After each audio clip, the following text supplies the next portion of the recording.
안녕하세요. 네이버 지식인 장사랑 조강 선생 백승환입니다. 오늘도 즐겁고 행복한 그런 날 되시기 바랍니다. 오늘은 청소년 소화기계 문제에 대해서 한번 이야기를 나눠보겠습니다. 청소년은 누굽니까? 이 나라의 미래잖아요. 내일의 주인공이고요.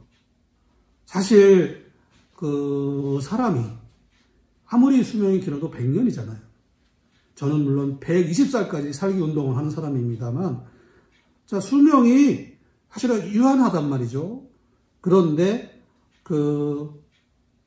제가 마냥 이곳에 있을 것 같지만 그렇지 않다는 거예요. 제가 어느 순간 떠나고 그 뒤를 이어받을 사람들이 바로 청소년들입니다. 그래서 청소년은 녹색으로 표현하는 거죠. 이 나라의 녹색이다. 이런 중요한 청소년들이 요즘에 굉장히 심각해요. 뭐가 심각하냐? 배가 아픈 거예요. 왜 배가 아프겠어요? 혹자들은 이렇게 얘기를 합니다. 아, 그놈들 맨날 탄산 음료나 먹고 햄버거나 먹고 집밥을 먹지 않으니까 그렇게 된 거 아니요? 이렇게 얘기하잖아요. 저도 처음에 사실 원인을 그거로 생각했어요.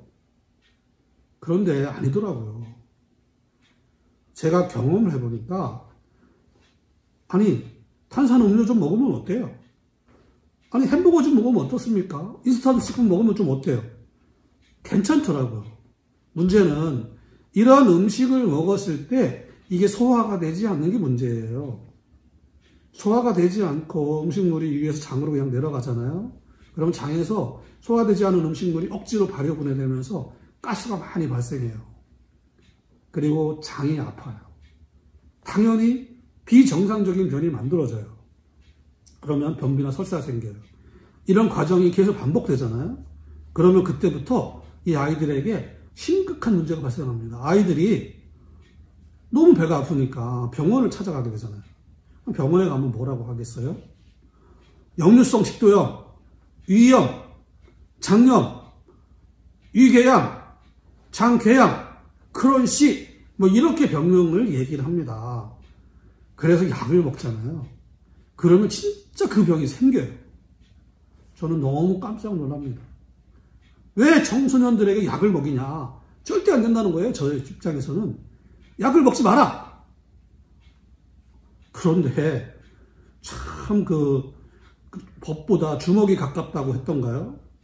아니, 제가 약을 먹으면 안 된다. 근본적인 치료가 돼야 된다고 이야기를 하지만 이 말에 대해서 아무도 호응을 안 하는 거예요. 무조건 약을 먹이는 거예요. 진통제, 소염제, 스테로이드제, 소화제, 이유 없이 많은 약들을 청소년들에게 먹인다는 것이죠. 이것이 아이들에게 심각합니다. 제가 너무 가슴 아픈 얘기는 그거예요. 10대 아이가 크론실병에 걸린 거예요. 통계로 보면 1년에 우리나라에서 3만 명 정도가 크론실병 진단을 받는다고 해요. 크론실병에 걸리면 치료가 쉽지가 않아요. 심지어는 장을 잘라내요. 아니, 청소년의 장을 잘라내면 그의 미래는 어떻게 됩니까? 미래가 있습니까? 없죠. 저는 과감히 그래서 말씀드립니다. 청소년들은요, 어른에 비해서는 사실 회복이 굉장히 빠를 수밖에 없는 사람들이에요. 그 사람들에게 올바른 치료법을 제시하면 되는 거예요. 배가 아픈 거는요, 제가 아까 말씀드렸다시피 소화가 안 되는 문제가 가장 심각합니다. 소화는 소화효소가 필요하잖아요. 이 소화효소를 누가 만들어요? 장 속에 살고 있는 유익균들이, 미생물 세균들이 만드는 거예요. 어떻게? 조강식품을 먹고 만들어요. 저분자 섬유소 조강식품을 먹고 장내 유익균들이 효소를 만드는 거예요. 그 효소가 간을 통해서, 췌장을 통해서 소화기관에 공급되는 것이 소화효소예요. 이렇게 소화효소가 잘 공급이 되면 누구나 소화가 잘 돼요. 특별히 젊은 친구들은, 청소년들은 더 소화가 잘 됩니다. 이런 방법이 있는데 왜 약을 먹입니까? 약을 주면 안 돼요. 죄송하지만 그 의료계 종사하시는 여러분들, 아니 어른들은 뭐 또 들래요. 근데 아이들, 10대 청소년들, 그보다 더 어린 아이들에게는 가능하면 약을 먹이지 마세요. 약 먹지 말고 자연적으로 치료해봐라 라고 권해주면 얼마나 좋겠어요. 솔직히 말씀드립니다. 약 팔아서 얼마 돈을 벌겠어요. 그 문제가 아니고 청소년들에게 올바른 그 방법으로 치료할 수 있도록 도와주는 것이 필요하다. 그러면 청소년들의 미래가 밝아지잖아요. 한번 해볼 수 없을까요? 자, 장 속에 살고 있는 유익균들이 열심히 일을 해서 만드는 효소가 몸속에 충분히 공급돼서 위에서 소화가 잘 되게 하는 것이죠. 그러면 장에서 가스 발생이 줄어들게 되고요. 좋은 변이 만들어지게 되고 쾌변을 보게 되는 거예요. 이것이 반복이 되잖아요. 그러면 장이 건강해집니다. 위가 건강해집니다. 뭐 더 이상 뭐가 필요합니까? 그리고요. 매일 먹으면 안 되겠지만 가끔씩 콜라도 먹고요. 햄버거도 먹는 거예요. 아니 인생의 반이 즐거움의 반이 먹는 거라는데 먹는 거를 억지로 어떻게 막겠습니까? 그러면서 아이들이 소화가 잘 되게 해주잖아요.